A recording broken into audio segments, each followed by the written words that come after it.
Science at the time seemed to have the answers with evolution. Scientists were talking about how we don't need God. They're smarter than me, so, I just kind of like went along with the crowd. So I just really kind of stopped believing in God. How did your opinion about the existence of God change? That I was sick in 2010. During that time, I was watching a lot of documentaries. I remember that they had documentaries about physics. At that time, they discovered that there's dark energy and dark matter, and there's a lot more gravity, a lot more matter in the world. We just can't see it. Basically, at that time, they said it was about 30% was what we can see, and 70% is what we can't see. And I realized, well, if there's 10 physical dimensions, 30 height, width, length is 30%. So they kind of fit together. And it made sense to me that, well, this dark energy and dark matter must be real. And so then I kind of went from atheist to, well, maybe God does exist. Maybe this is like where heaven and hell and the angels and all this other stuff is. At that time, did you know anything about Islam? Probably right after this, or somewhere around that time, I got my first Quran. There was an ad on television. If you want a free Quran, call us and we'll mail it to you. I got the Quran, opened it up, and I saw Jesus and Moses and all of these prophets from the Bible. And since I didn't believe in the Bible, I thought, how can I believe in the Quran, right? I mean, these basically the same stuff. Now, I didn't actually read it. I just saw these names in there and said, okay, I don't need to know anymore. And I put it away. I didn't know anything about Islam other than they believed in Jesus and Moses and Prophet Muhammad, peace be upon all of them. So how did your journey to Islam really start? Later in 2010, I had a very strange series of experiences. For me, I understood that God was real because I did experience it. If God is real and the devil is real, then heaven is real and hell is real. And all I knew is I don't want to go to hell. So now I have to figure out who God is because I didn't know. God is real, but God is not like a real name. That's just kind of like a description, right? I had read this phrasing from a book by a guy named Pike who wrote a book called Morals and Dogma. And inside of this book, it says Lucifer is God, but unfortunately Adonai is also God. And I thought, well, I know Lucifer and I don't want to be Team Lucifer. So maybe Adonai is who I'm trying to reach. That night, I was feeling weird and I was embarrassed because, we had been atheists in my family for so long. I didn't want my wife at the time to see me praying. So I went outside to pray. And I prayed to Adonai. I just, basically, if you're God, give me a sign. And I saw this thing. It was very fuzzy, but it was moving at me at a very quick rate. It was kind of invisible, but when you looked through it, everything was wavy like a funhouse mirror. But all around the outside, everything was normal. The cars and trees and everything looked normal. And it was physically moving at me very fast. And the word that I had at the time was, oh no, this is a demon. And it literally hit me. I believe they're negative energy because it took all of my energy. I couldn't even think about what happened. I just kind of stumbled and collapsed in bed. And I woke up 12 hours later, kind of like hungover, groggy and sore. And I was like, why do you feel like this? What happened to you? Oh yeah, you saw that demon last night. Well, that must not be the right track, right? Adonai must not be who you're looking for. So who did you pray to next? Even though I didn't really believe in the Bible, and I felt like there was, kings and popes and scribes have changed the Bible for their own reasons, for whatever that happens to be. But maybe the Old Testament is right, and maybe Jehovah is God. And so at noon the next day, I prayed to Jehovah to give me a sign. And I got a phone call within seconds. And I have an ID box. It's got a name and a phone number on it. And so I go and I pick up the phone and I say hello. And the person on the other end of the phone said, I got a message last night that somebody at this number was in trouble. And I said, dude, that's a weird thing to say. Who are you? And he said, well, I'm so-and-so, and it matched the name on the box. And I'm a priest. And I thought, wow, man, I just prayed to Jehovah for answers about God and you called. This is the answer to my prayer. Look, I'm lost, I'm confused, I'm terrified. I see things that people are not supposed to see, and this is too much for me. I think I'm suicidal. I can't take it. I need answers about God. And he said, well, where are you? And I said, well, I'm in Rochester. And he said, I was there last night, but now I'm in this other city about 50 miles away. I said, that's okay. I can be there in a half hour. Just let me ask 5 questions I want to know about God. And he wouldn't let me come. And I said, well, how about tomorrow? And he said, no, busy. And the next day was busy. And finally, it was like 10 days later. He said, okay, we made an appointment. And I hung up happy that finally I'm going to get some answers about God. And then I said, wait a second, let's think about what just happened, right? What was the first thing this guy said? He said that he got a message last night that somebody at this phone number was in trouble, my house. And I thought, well, what? It was a landline, yeah. And I thought, well, what happened? And, oh yeah, you saw this demon that came to your house. And he said he was in Rochester last night, my city, when the demon came. So somehow this guy and that demon must be working together because, and I don't care if you're a priest or an imam or a Buddhist monk. When somebody tells you that they're suicidal, you help them. You don't wait 10 days to see if they actually kill themselves. And so I knew there was something that didn't make sense here. And then what happened? Did you finally pray to Allah? At that point, the only thing I thought that could be God was Allah. But at the same time, all of that brainwashing from 9/11 and all of that, it's the moon god, subconsciously was still there. And I was afraid to pray to Allah, right? Because I didn't want to make another mistake and pray to something that wasn't the creator of the universe. So I didn't pray. And depression set in. The next day, tears were coming down. Not constantly, but I would start crying. And I thought, this is weird. Why am I crying? And why do I feel depressed? I tried to make the tears stop, but they wouldn't stop. They just came all day long. Friday morning, I got up and my bed was soaked. And I thought, well, what's going on here? And I realized that my bed was soaked because I had cried all night and the tears had made my sheets wet. And the depression was so intense. I don't have words to describe how bad it was. At that moment, we had those little whispers, right? It's like thoughts in your own head. And it said, look, life is not worth living in this condition. And I thought, me, that's right. Life is not worth living in this condition. What can I do? And then that little thought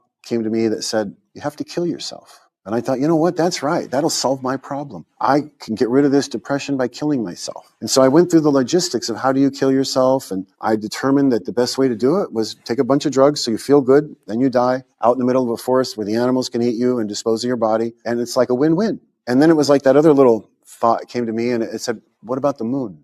And then I got mad. I was like, oh, that's right. God is real. If you kill yourself, you're going to go to hell. I thought, well, if Allah is the devil, as some people want you to believe, and I kill myself, I'm going to go to hell and I'll meet him in hell. So why not take a chance and pray to him before you kill yourself? Because maybe you're wrong, like you've been wrong about so many other things. I remember it was 10 a.m. Friday morning and I stood up, tears just pouring out of my eyes. And I said, Allah, I am lost.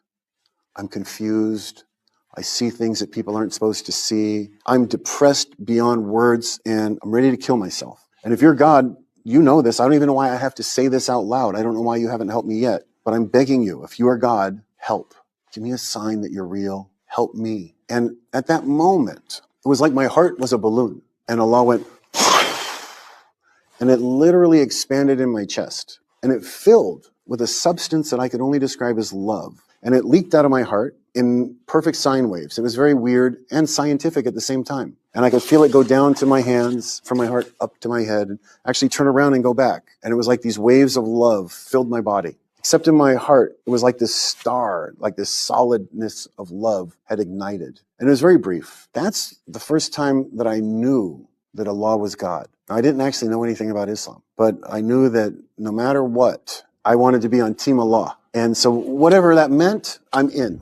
So what did you do next? There was a restaurant that some Pakistani people ran and it had great food. And I seen they were Muslims. I'd been in there before. So that's where I went to learn about Islam. And they connected me with a guy. I was like, I'm in, man. I don't care what it is. I'm in. Allah is God. I know this.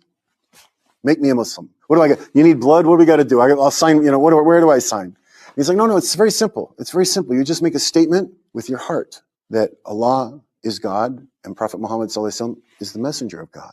And I said, okay, let's do it. And he said, well, there's some things we got to go over. And so he spoke about the 5 pillars and the 6 precepts. And I'm like, I'm in. Okay. I don't even have to think about it. And he said, it's important that you understand the Quran is the actual words of our creator. And I went, whoa. How do I know that? That's a crazy thought, right? Our creator gave us his own words, and coming from a Christian background, it just didn't make sense because I never thought the Bible was God's actual words, right? I mean, we're told that these are the inspired words of God, but men's words. This was a very, very strange concept for me. And I'm like, I don't know that I can believe that. And he said, well, you have to be a Muslim. And I said, well, let's convince me. And he said, well, I'll tell you what, let's meet again. Because, we've gone through so much today. Let me bring you a little book called A Brief Illustrated Guide to Islam. And in there, it said about scientific signs in the Quran. And for me, it was the development stages of the human embryo and how they're described in the Quran that really match the actual development stages, which we couldn't know without an MRI to confirm all of this for us. And I realized that Prophet Muhammad ﷺ, he couldn't know that 1400 years ago, that had to be divine knowledge. So how did you take your Shahada? After I accept the Quran, I'm like, okay, let's do it now. Shahada time. And my friend, who I still communicate with to this very day, Hassan, wonderful man. He said, let's wait till Friday, right? We'll do it in front of all the people. He said, like church service on Sunday, we do it on Friday. So let's do it and everybody can have the blessings. And I said, no, What if I die tomorrow? I get hit by a bus tomorrow. I want it now. And he said, just wait a couple days. And I said, okay. I trusted him. I said, okay. But like I said earlier, when you get close, Satan starts working really hard. And I was getting all these weird thoughts, right? Crazy. Really crazy thoughts where I thought that if I went to the mosque on Friday, somebody would blow it up. And all these innocent people would die because of me, because I went there. So I didn't go that Friday. And Saturday, my friend called me and he said, okay, I get it. Let's not delay this. Meet me on this park. And so we sat on a park bench and I took my Shahada with him on a park bench. I felt relief because, I had finally was able to be a part of what God wants for us. How did your family react to your conversion to Islam? They didn't like it at first. My mom had been on me to go to church. I mean, she'd been very active when I was sick about going to church. When I discovered that God was real and I had accepted Islam, so I called her and I said, hey, you know what, Mom? You're right. God is real. And she was very happy. And she said, oh, that's wonderful. Did you, because we had grew up in the Baptist church. She said, did you find a Baptist church? And I said, no, I wasn't at the Baptist church. And she's like, well, in your area, it's the Lutherans. Was it the Lutheran church? And I said, no, I wasn't at the Lutheran church. She said, oh no, it wasn't the Catholics, was it? And I said, no, it wasn't the Catholics. And she just wouldn't let up. I felt embarrassed to tell her because I knew she wouldn't like the answer, but she wouldn't let up. And so she, where did you find God at? And I said, well, Mom, you want to really know where God's at? You got to go to the mosque. And she started to cry and said, oh no, that's not God, and hung up on me. But a couple of years later, I was visiting her in her house, and a family friend that, she had called to talk to my mom, and I had answered the phone. And her name was Ruth. Ruth said, I hear, you're doing well and your mom is so happy. And I said, are you sure we're talking about the same lady? Because that's not the way that I'm getting, this story. And she said, oh no, your mom is so happy that you became Muslim and that you've changed your life around. Surprisingly, she was happy that I became Muslim because she recognized how that had changed my life, even though she couldn't admit it to me. So inshallah, make dua for her that she accepts Islam one day. What was the major challenge you faced after becoming Muslim?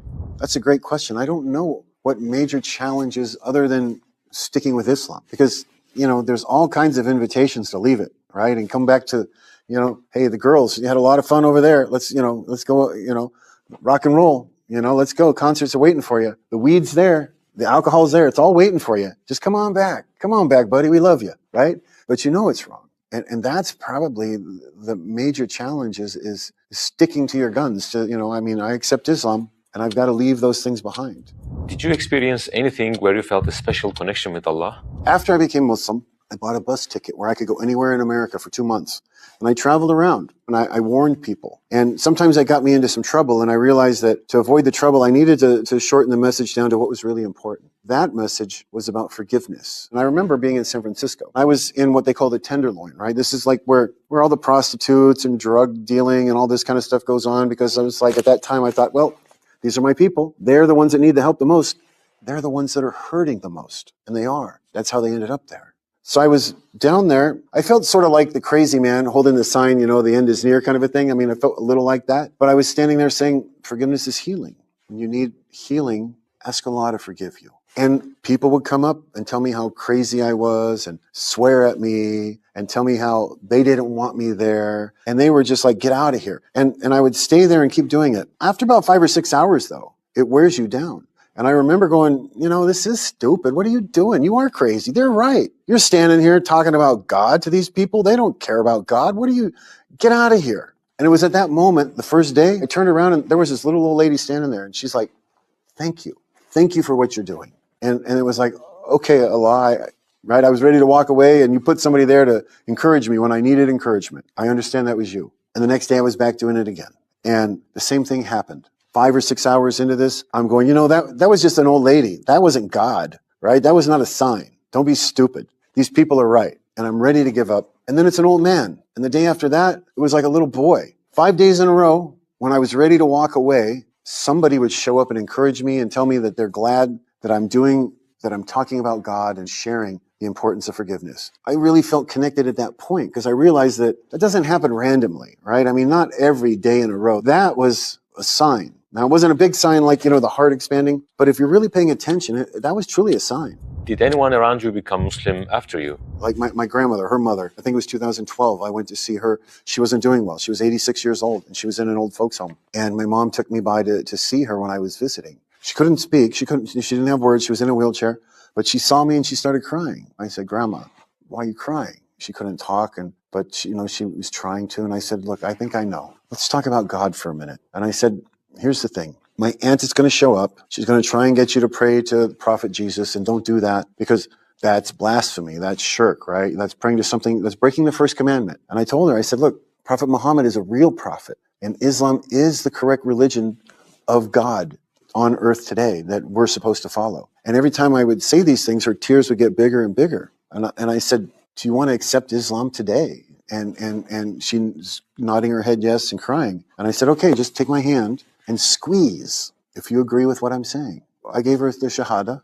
Inshallah, my grandma will be, a winner on Judgment Day. I was with an organization, actually amazing dawah in the Philippines. And we would visit prisons. So then we would talk about the Quran and we would talk about what Allah wants from us. And many people took Shahada. What impressed you the most about our Prophet ﷺ? His ability to be a mercy for mankind, to be forgiving. His self-described worst day, we all know, was Taif, where the kids, chased him. They threw stones. He was beat up. And he had the option to just collapse the mountains on him. And he's like, nah, I don't want to do that. One day maybe these people will accept. And they did. So his ability for forgiveness and helping people to the right path.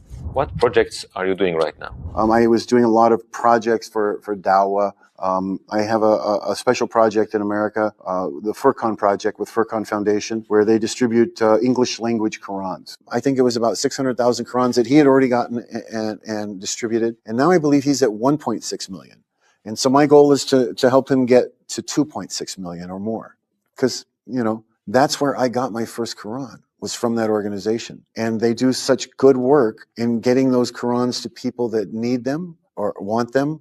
Many Dawah organizations, English-speaking Dawah organizations, use the Furqan Quran. What would you like to say as your final comments? God wants you to be successful, and God is waiting for you. God's waiting for all of us, right, to follow him. As we know, you take one step towards God, and he takes 10 towards you. And, you take a few steps, and he comes running towards you. So God wants us to seek him.